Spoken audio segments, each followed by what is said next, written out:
បាទរុនសួស្ដីប្រិយមិត្ត The Front Page បាទសម្រាប់ព្រឹកនេះគឺយើងមានរឿងមួយដែលយើងចង់និយាយគឺពាក់ព័ន្ធទៅនឹងការ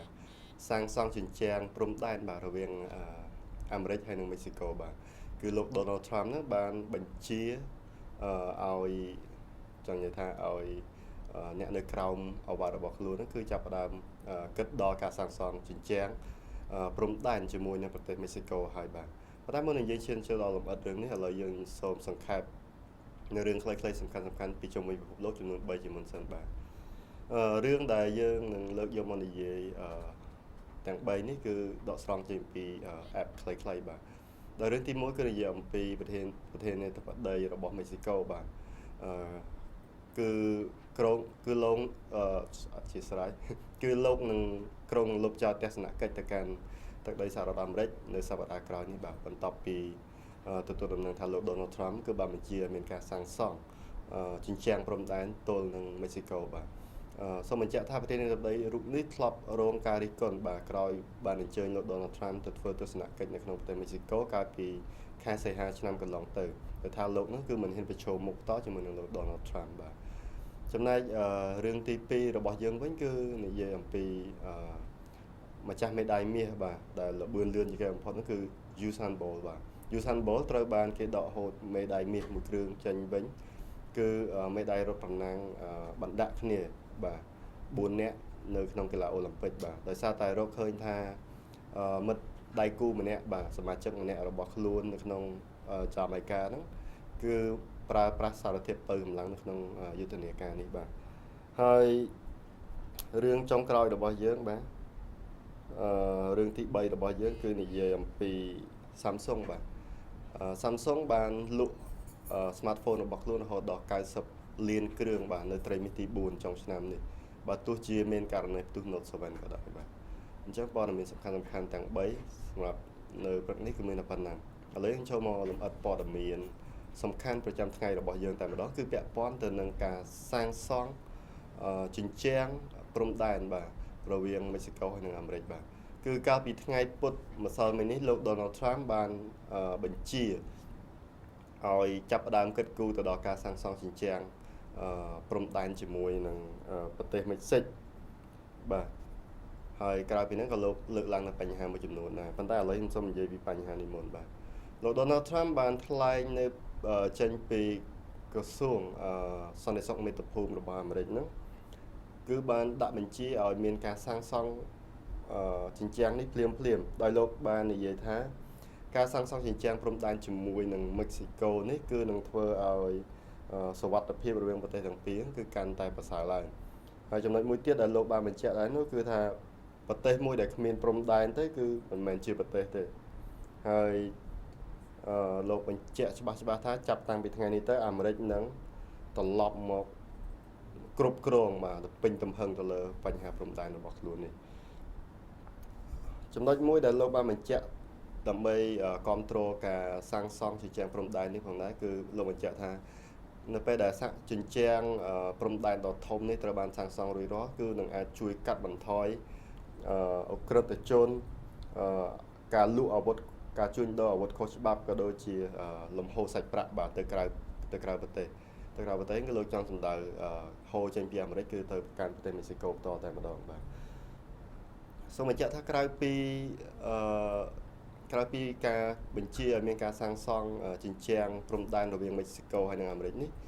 អ្វីដែលគេមើលឃើញផ្សេងទៀតគឺលោកបានបញ្ជាឲ្យមានការទប់ស្កាត់បាទទៅលើមើលឡើងវិញទៅជុំវិញបញ្ហាជនអន្តោប្រវេសន៍បាទដែលមកពី7ប្រទេសបាទ7ប្រទេសគឺសុទ្ធតែប្រទេសនៅក្នុងដែលកំពុងញោមញីដោយសង្គ្រាមក៏ដូចជាប្រទេសនៅក្នុងប្រទេសមជ្ឈិមបូព៌ាបាទឥឡូវខ្ញុំសូមបញ្ជាក់ឈ្មោះប្រទេសទាំង7ដែលលោក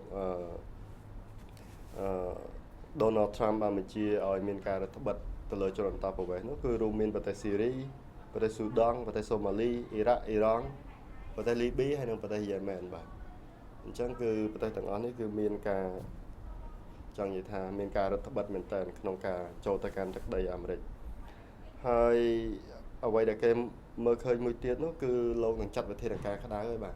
មិនប្រទេសទេបិទមិនឲ្យចូលទេមានការរដ្ឋបិទកាន់តែខ្លាំងទេ សំបីតែនៅក្នុងប្រទេសផ្ទាល់តែម្ដងគឺពាក់ព័ន្ធទៅនឹងទីក្រុងក៏ដូចជារដ្ឋមួយចំនួនបាទដែលសប្តាហ៍ថ្ងៃនេះកំពុងតែផ្ដល់ជាជំរកផ្ដល់ជាជំនួយទៅដល់ជនអន្តោប្រវេសន៍ខុសច្បាប់ដែលចូលទៅកាន់ទឹកដីសហរដ្ឋអាមេរិកនោះក៏លោកនឹងកាត់បន្ថយហ្វាន់នេះដែរបាទនេះគឺជាបទបញ្ជាប្រតិបត្តិទី2បន្ទាប់ពីការសាងសង់ជញ្ជាំងព្រំដែនជាមួយនឹងមេស៊ីកូបាទដោយលោកបញ្ជាក់ថា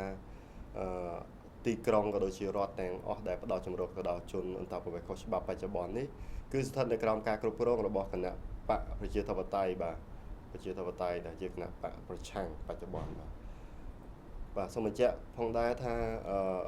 ទោះបីជាមានការបញ្ជាឲ្យមានការសាងសង់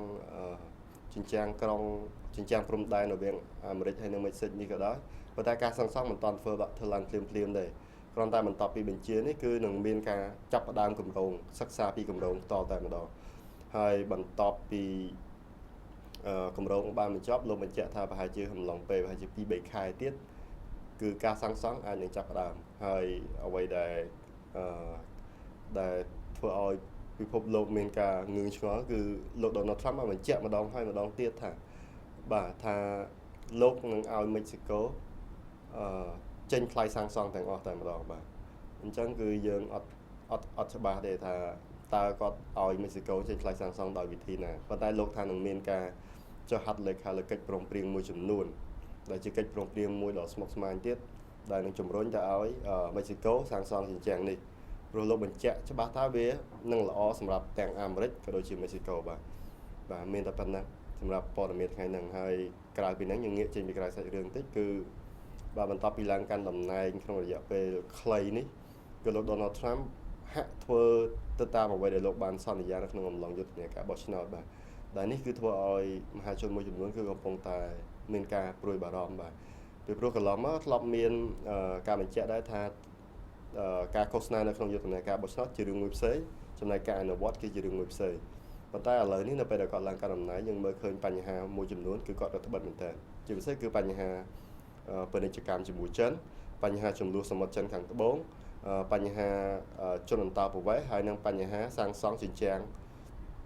ព្រំដែនទល់ជាមួយនឹងមេស៊ីកូនេះផ្ទាល់តែម្ដងបាទសូមបញ្ជាក់ថាលោក Donald Trump ទើបតែបានតែងតាំងប្រធានមន្ត្រីបញ្ចកោណថ្មីបាទហើយលោកនឹងបញ្ជូនប្រធានមន្ត្រីថ្មីនេះទៅធ្វើទស្សនកិច្ចនៅក្នុងទឹកដីកូរ៉េខាងត្បូងហើយនិងជប៉ុនដែលជាសមាមិត្តរបស់អាមេរិកផ្ទាល់តែម្ដងបាទតែនេះគេជឿជាក់ថានឹងធ្វើឲ្យបញ្ហាការកម្ដៅការគំរាមគ្នាទៅវិញទៅមករវាងអាមេរិកហើយនិងចិនជុំវិញបញ្ហាសមុទ្រចិនខាងត្បូងនោះគឺនឹងអាចកាន់តែក្តៅជាងនេះទៀតបាទដោយសំបីតែប្រធានាធិបតីរបស់ចិនលោកស៊ីជីនពីងសម្រាប់ចូលឆ្នាំចិននេះគឺ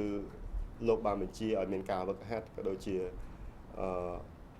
ការហាត់សមអីក្នុងផ្នែកសមយុទ្ធឲ្យកាន់តែខ្លាំងក្លាថែមទៀតសម្រាប់ឆ្នាំថ្មីបាទ